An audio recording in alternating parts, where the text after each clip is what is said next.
Assalamualaikum warahmatullahi wabarakatuh. 10 November 2025 ini kita memperingati Hari Pahlawan. Dan jangan lupa beberapa hari yang lalu ya 22 Oktober ya kita juga memperingati Hari Santri. Ini kaitannya sangat erat, menarik sekali nih kaitannya dengan eksistensi pondok pesantren kita. Karena pada saat Hari Santri yang lalu Pak Presiden Prabowo memberikan hadiah yang sangat penting bagi dunia pendidikan Islam, yaitu dibentuknya ya Direktorat Jenderal Pondok Pesantren. Karena jumlah santri itu sudah lebih dari 5 juta orang ya, dan jumlah pondok pesantren sekarang ini sangat besar ya. Lebih dari 42.000 pondok pesantren yang terdaftar ya di Kementerian Agama. Ya, seperti pesantren At-Taqwa Depok ini itu mendapatkan izin operasional dari Kementerian Agama. Nah, terus-menerus sekarang pertumbuhan pesantren itu sejak disahkannya Undang-Undang Pondok Pesantren tahun 2019 ya, jumlah pesantren itu bertambah terus di Indonesia ini. Nah, Bapak Ibu Saudara sekalian ya, kenapa sih diperingati Hari Santri? Itu yang menarik. Karena saya berterima kasih kepada para perumus Hari Santri ini ya, yang mengkaitkan penetapan Hari Santri itu dengan keluarnya resolusi jihad atau fatwa jihad dari Hadratus Syekh Kiai Haji Hasyim Asy'ari. Ya, inti fatwa ini ada 3, bahwa pertama mempertahankan kemerdekaan negara Republik Indonesia ini hukumnya wajib bagi umat Islam. Nah, bahkan fatwa beliau itu bagi umat Islam yang tinggal dalam jarak safar dari kota Surabaya hukumnya fardu ain, wajib bagi setiap muslim. Ini beliau mengambil tentu berdasarkan ya kewajiban jihad dari mazhab Syafi'i, karena memang tentara sekutu yang datang bersama Belanda mau mengambil kembali nih Indonesia. Artinya proklamasi kemerdekaan kita nggak diakui oleh mereka, belum diakui oleh dunia internasional. Kita mau dijajah lagi lah kayak gitu. Nah, disinilah para ulama kita bangkit ya. Meskipun banyak tokoh kita waktu itu kecewa dengan peristiwa 18 Agustus ya, dicoretnya 7 kata, tapi tetap para ulama kita sepakat bahwa mempertahankan kemerdekaan Indonesia hukumnya wajib. Bahkan Pak Natsir pun mengatakan kemerdekaan negara Republik Indonesia ini adalah kemerdekaan bagi umat Islam dan kemerdekaan bagi agama Islam itu. Karena memang dengan kita merdeka, kita bisa menentukan kebijakan kita sendiri, kita punya alat pertahanan, sistem pertahanan sendiri, kita punya paspor sendiri, kita punya bandara sendiri, kita punya mata uang sendiri, ya kan? Itu merdeka. Dan di situ peluang ya umat Islam untuk memperbaiki diri dan membawa ya negara NKRI ini, Kesatuan Republik Indonesia ini menjadi negara yang hebat, negara yang kuat. Jadi penetapan 22 Oktober sebagai Hari Santri itu adalah penetapan fatwa jihad. Itu yang pertama isinya tadi. Yang kedua, siapa yang gugur dalam perang melawan penjajah dihukumi sebagai syuhada, sebagai syahid. Ya. Nah, yang ketiga, siapa yang berkhianat membantu musuh maka dia dihukum mati. Ini fatwa ini penting banget ya. Karena nanti dampak dari fatwa jihad ini sangat besar. Ya, Koran Kedaulatan Rakyat menulis 60 miliun kaum muslimin Indonesia siap berjihad fisabilillah. Jadi Kiai Hasyim Asy'ari itu beliau memang Rois Am NU, tapi ingat sejak tahun 37 beliau juga ketua Majelis Syuro ya, Majelis Islam A'la Indonesia, gabungan dari 20 lebih organisasi Islam. Pemimpin tertingginya Kiai Haji Hasyim Asy'ari. Ya. Tahun 42 berganti menjadi Masyumi. Ya, tetap ya misinya mempersatukan seluruh kekuatan umat Islam ini untuk menghadapi tantangan ya, tantangan dakwah, tantangan perjuangan pada waktu itu, yaitu penjajahan. Jadi penjajah waktu itu bercokol. Makanya semangat para santri itu ya adalah semangat jihad. Dan pondok-pondok pesantren kita, kata Pak Natsir ya, itu memang didirikan oleh para kiai ini sebagai salah satu bentuk perjuangan, lembaga perjuangan.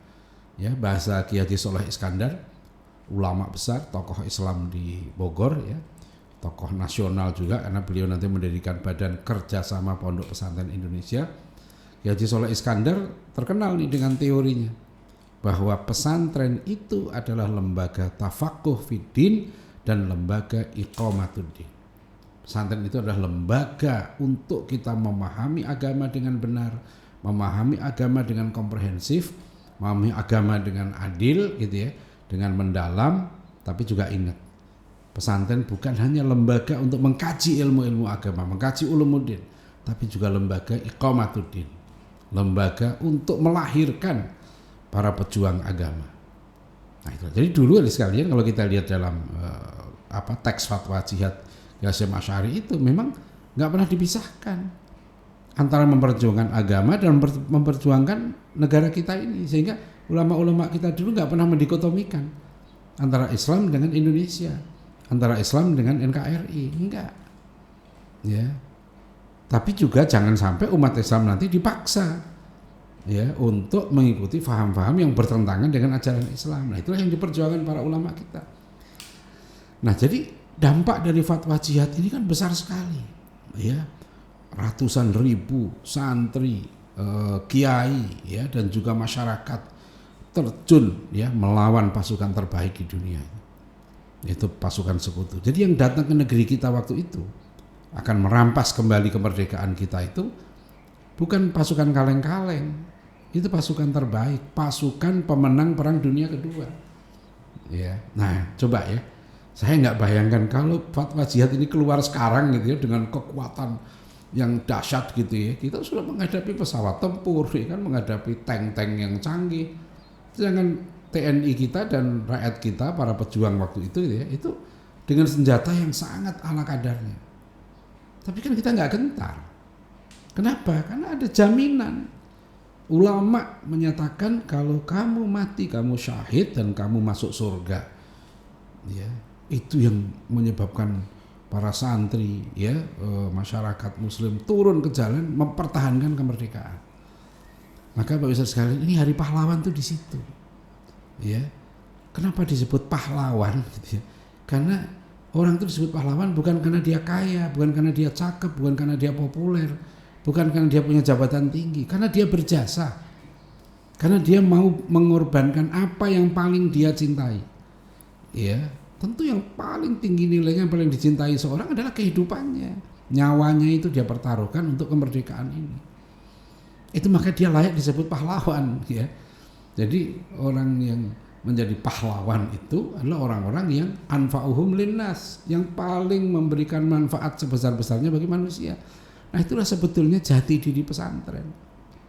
Tafaquh fiddin dan iqamatuddin. Jadi saudara-saudara kami semua ya, kita semua nih orang pesantren ya, yang hidup di pesantren, kita harus terus menjaga ya pondok-pondok pesantren kita tetap mempertahankan ruh jihad ini ya. Dan ingat para ulama kita seperti Ibnu Qayyim al-Jauziyah dan sebagainya merumuskan jihad itu mulai dari mujahadah lan nafs ya. Ibnu Qayyim al-Jauziyah membagi jihad, marotibul jihad, tertibnya jihad itu 4.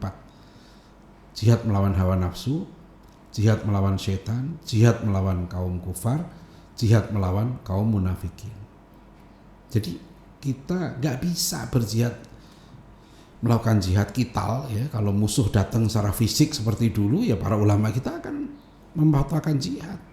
Tapi sekarang ini sehari-hari kita menghadapi jihad ya, dalam bidang apa? Pengendalian hawa nafsu. Kata Ibnu Qayyim al-Jauziyah, manifestasi jihad mengendalikan hawa nafsu itu adalah pertama, jihad mencari ilmu, 2, jihad mengamalkan ilmu, 3, jihad mendakwahkan ilmu, 4, jihad sabar menerima akibat dari mendakwahkan ilmu. Jadi kita para santri ini ya, para ustadz, para santri di pesantren itu harus terus menjaga kehormatan pesantren. Kenapa? Karena pesantren lembaga perjuangan. Pesantren itu menghasilkan pahlawan-pahlawan, itu yang kita inginkan. Ya, siapa yang pahlawan itu? Jadi kalau para santri sudah 3 tahun di pondok, 4 tahun mendalami agama, 6 tahun belajar, jangan merasa kemudian seperti tidak mendapatkan ilmu. Kiai Hasyim Asy'ari itu beliau sangat menekankan ya, bagaimana mempertahankan akidah, memperjuangkan keilmuan ini gitu ya, sampai beliau menulis kitab khusus untuk itu ya, Adabul Alim wal Muta'alim, adab guru dan murid. Jadi kalau santri ya belajar di pesantren itu niatkan jihad fisabilillah. Belajar itu jihad, dan itu yang Rasulullah juga sudah tegaskan. Man kharaja fi thalabil ilmi fahuwa fi sabilillah hatta yarji'a. Barang siapa yang keluar rumah untuk mencari ilmu, dia sudah berjihad di jalan Allah. Ini agama kita ini unik ya, istimewa. Kenapa? Karena Islam itu meletakkan ilmu itu di tempat yang sangat mulia. Jangan sampai ilmu ini direndahkan. Maka dulu ya para kiai itu takut kalau sampai anak-anak itu ya masuk pesantren salah niat. Ya. Tuh di gerbang pesantren At-Taqwa itu Depok ini ya kita pasang poster dari kutipan kitab Bidayatul Hidayahnya Imam Al-Ghazali. Ya, Imam Al-Ghazali mengingatkan ayyuhal harisul ilm, wahai Anda yang haus ilmu, wahai Anda yang sedang bergiat mencari ilmu. In kunta taqsidu bi talabil ilmi lil munafasat wal mubahat wa taqaddum alal aqran wastimala tawujjuhin nas wa jam'a khutamid dunya fa anta sa'in fi hatmi dinika wa ihlaki nafsika wa ustadzika wa bai'i akhiratika bidunyaka. Wahai Anda para santri yang sedang mencari ilmu, ya, jika kamu mencari ilmu itu tujuannya untuk hebat-hebatan supaya nanti dipuji manusia, supaya manusia perhatiannya tertuju kepada kamu, supaya ya kamu menghimpun harta benda dunia ya dengan mencari ilmu itu. Kalau tujuannya itu, maka kata Imam Al-Ghazali fa anta sa'in fi hatmi dinika. Sebenarnya kamu sedang menghancurkan, merusak agamamu sendiri. Ya, merusak dirimu, merusak gurumu, dan kamu jual akhiratmu itu untuk duniamu. Makanya kalau di pondok niatkan mencari ilmu ya untuk bisa menjadi pejuang di jalan Allah. Kitab ilmu taklim itu pelajari kembali, terus baca, karena Syekh Azharuddin mengingatkan betapa kalau salah niat mencari ilmu nggak dapat ilman nafi'an, nggak dapat ilmu yang bermanfaat. Apa itu ilmu yang bermanfaat? Kata Syekh Azharuddin, ilmu yang diamalkan dan ilmu yang diajarkan. Keluar dari pondok ini, kata Kiai Haji Imam Zarkasi, pendiri pesantren Gontor, ya harus mengajarkan ilmu yang sudah didapat di pesantren. Ya silahkan lihat pidato Kiai Imam Zarkasi ya di YouTube, ada itu pidato beliau singkat ya, nanti dikutip di sini ya. Beliau mengingatkan, aku didik kalian menjadi orang-orang besar. Siapa orang besar itu? Ya, kata beliau tegas. Orang besar itu bukan ketua partai besar, ketua ormas besar, bukan pengusaha atau bukan pejabat. Tapi siapa yang keluar dari pondok ini, kata beliau. Siapa yang keluar dari pondok ini, yang dia mengajarkan ilmu yang sudah didapat.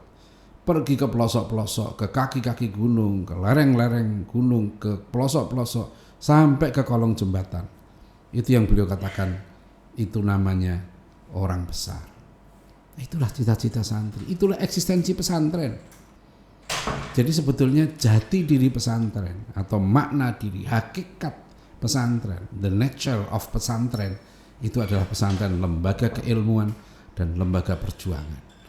Kalau ya pesantren sudah nggak mencita-citakan diri situ, ya sudah hubud dunia, cita-citanya hanya bagaimana lulus pesantren, kemudian hanya ya saya bilang gitu ya, hanya ya, kemudian lupa dia ilmu yang sudah dipelajari, lupa tujuan mencari ilmu, lupa perjuangan, niatnya bukan lagi berjuang di jalan Allah.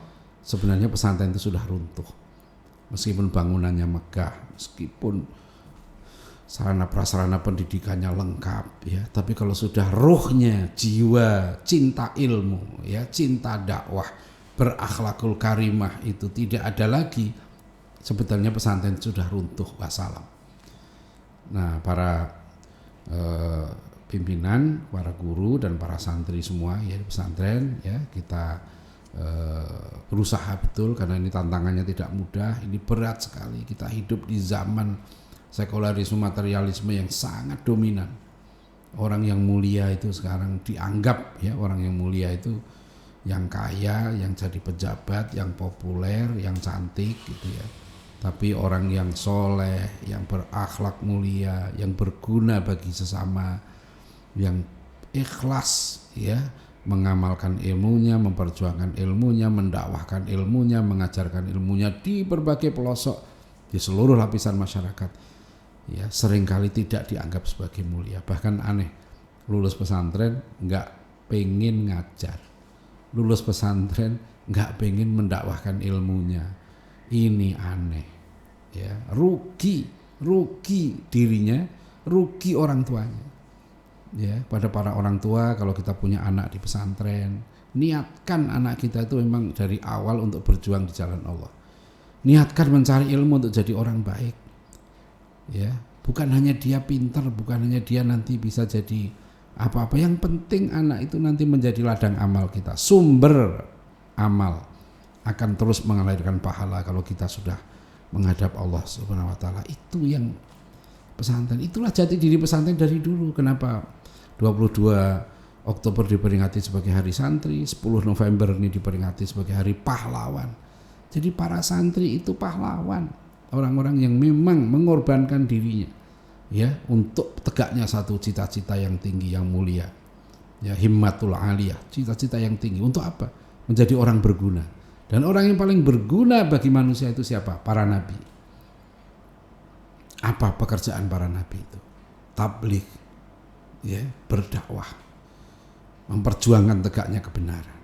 Nah, itulah hakikat santri, dan santri harus jadi pahlawan. Nah, ini hikmah dari kita memperingati Hari Santri 22 Oktober dan Hari Pahlawan 10 November. Mohon maaf kalau ada kekurangan dan kekhilafan. Wassalamualaikum warahmatullahi wabarakatuh.